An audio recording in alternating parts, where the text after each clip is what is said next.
सप्तम दिवस की वेला में, यानी कि आज अंतिम दिन है कथा का। तो आज की बड़ी ही पावन कथा है, बड़ी सुंदर। महाराज परीक्षित का मोक्ष होगा और भगवान श्री कृष्ण का द्वारका में आगमन होगा। हरिहर गंगा के किनारे 88,000 ऋषि मुनि बैठे। व्यास नंदन श्री सुखदेव जी कहते हैं, राजन परीक्षित,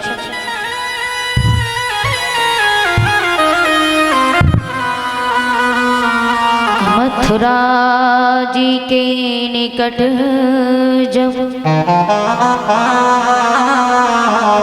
पहुँचे श्री गोपाल, एक बगीचे में वही दिए पढ़ावे डाल। मथुरा नगरिया में कंस का सितारा मंद पड़ता जाता है। भगवान श्री कृष्ण का सितारा चौचंद होता गया कि मथुरा जी के निकट जब पहुँचे श्री गोपाल, एक बगीचे में वहीं पढ़ावे डाल।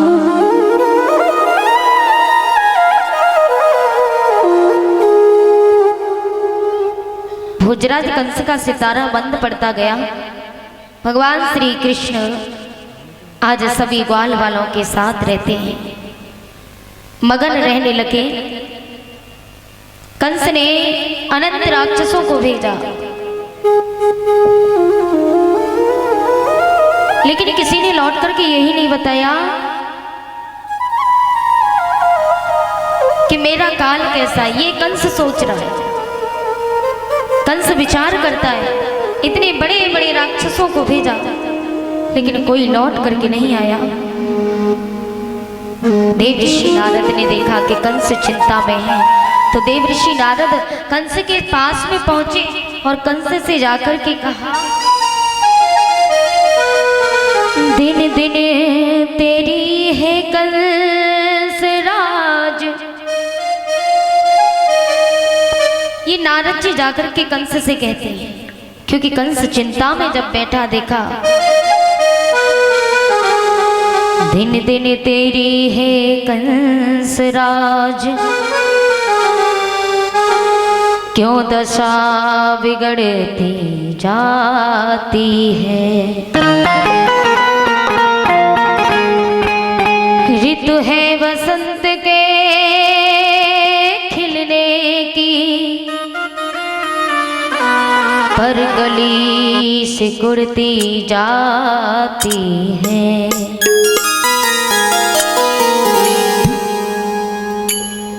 आज देवऋषि नारद कहते हैं,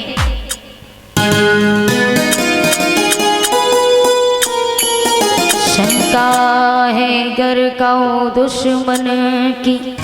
ये नारद बोले, यदि आपको किसी का भय है, किसी का डर है, किसी की शंका है कि शंका है गर का दुश्मन की,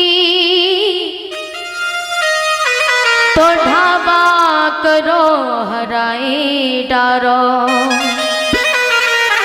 यदि भीतर से कछु रोग भयो, महाराज यदि आपको अंदर से कोई रोग सता रहा, कोई रोग है, यदि भीतर से कछु रोग भयो, कौ वेद से दवा कराए डारो। कौ वेद से दवा कराए डारो, कौ वेद से दवा कराए डारो। बोले महाराज, यदि आपको किसी का भय है, किसी का डर है,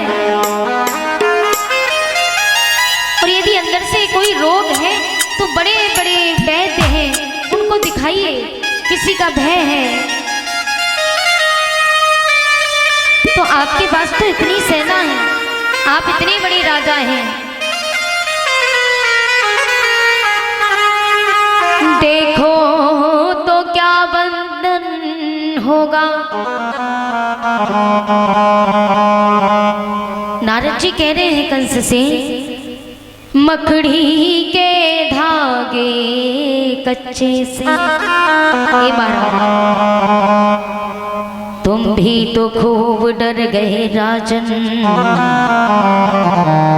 जब कंस ने कहा कि मुझे भय नंद के पुत्र कृष्ण का है, वो छोड़ गया है गोकुल को, जाने वृंदावन आबाद किया। देखो उस अहीर की बुद्धि को, सारा मौजा बर्बाद किया।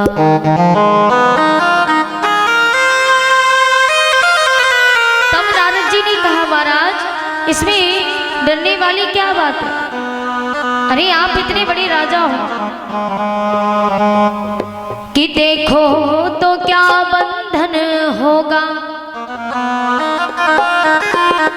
मकड़ी के धागे कच्चे से, तुम भी तो खूब डर गए राजन। ना कुछ अहीर के बच्चे से।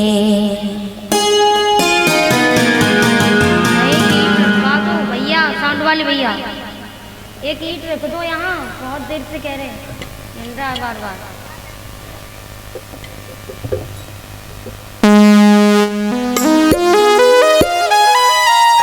आज नारद जी ने महाराज कंस को समझाया, बोली महाराज आप चिंता क्यों करते हो?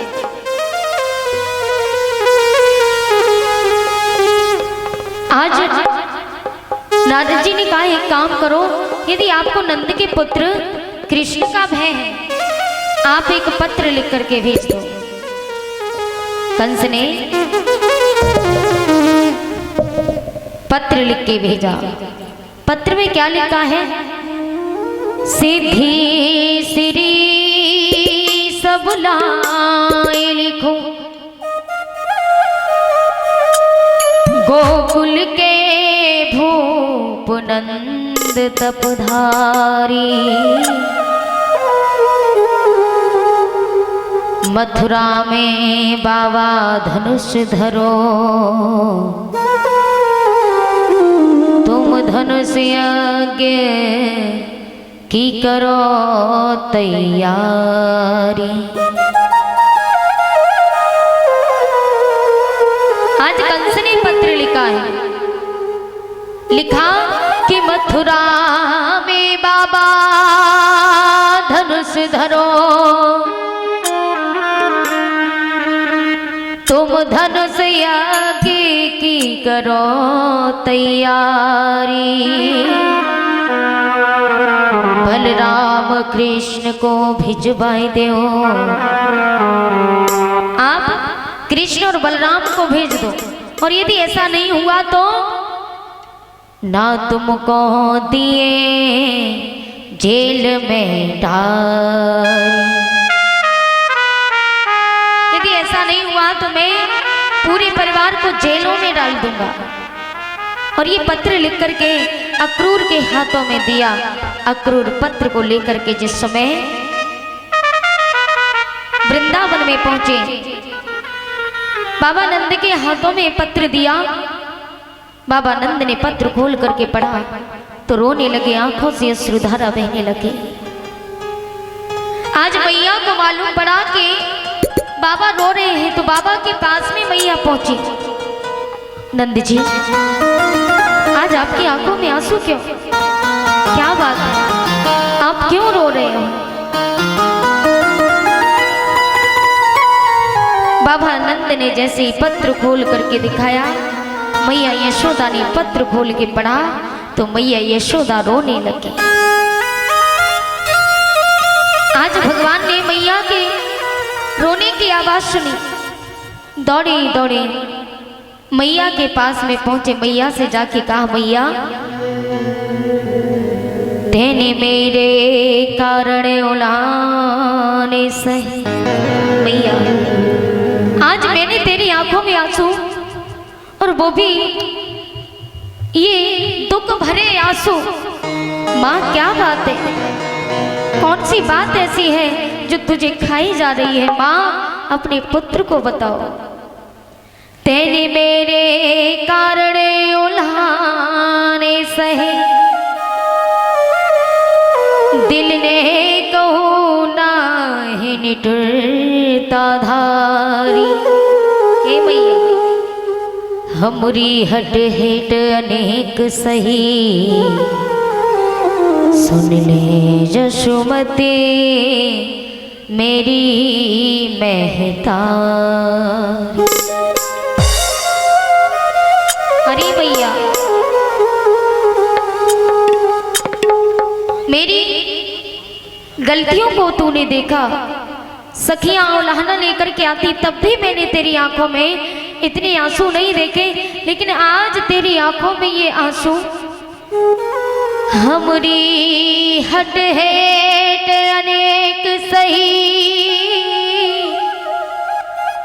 सुन ले जसमती मेरी महतारी।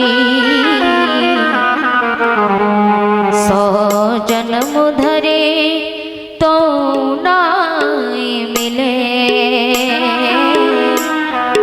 हम सो लड़का तुम सी महता।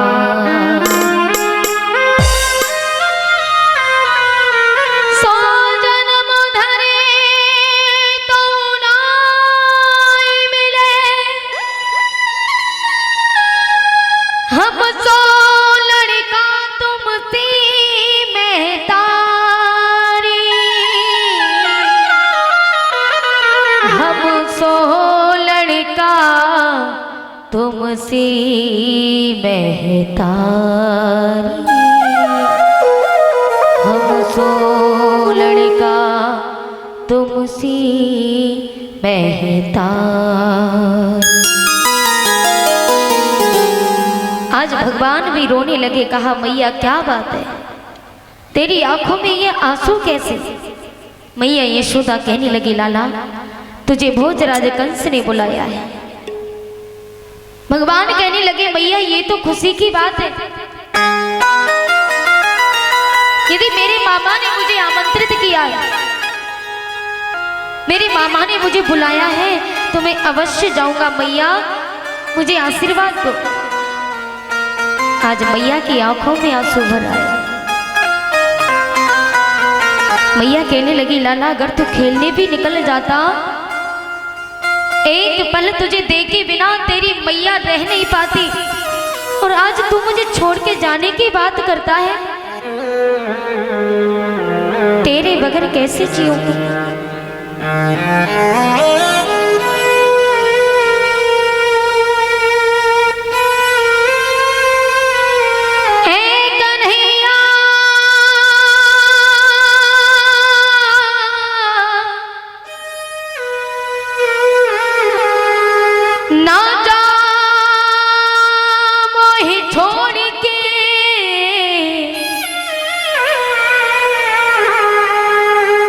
तेरी मैया रोए रोए मर जाए, लाला ना जा मोहे छोड़।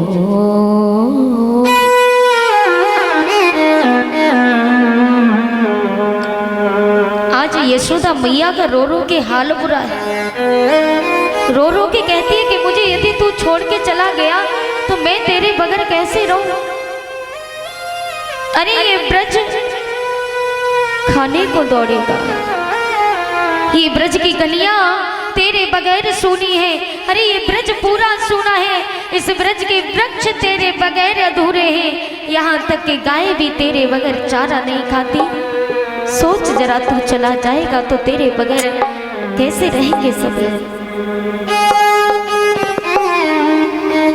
भगवान बोले मैया क्यों चिंता करती है?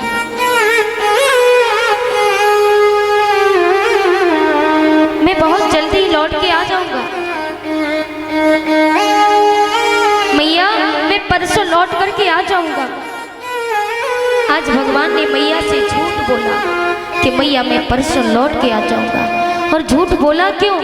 इसलिए बोला कि अगर परसों की कह के भगवान मथुरा ना जाते तो यशोदा मैया कब की मर गई होती।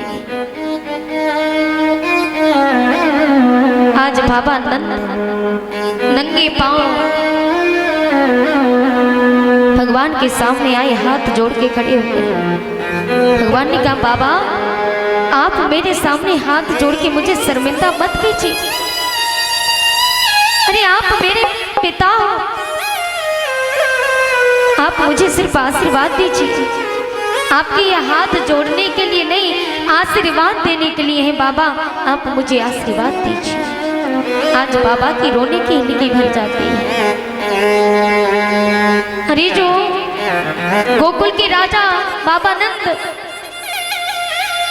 जो आज तक कभी रोए नहीं, लेकिन वो दिन ऐसा आया, वो घड़ी कुछ ऐसी थी कि बाबा नंद की आंखें नम हो गई। बाबा नंद की आंखों में आंसू भर आए।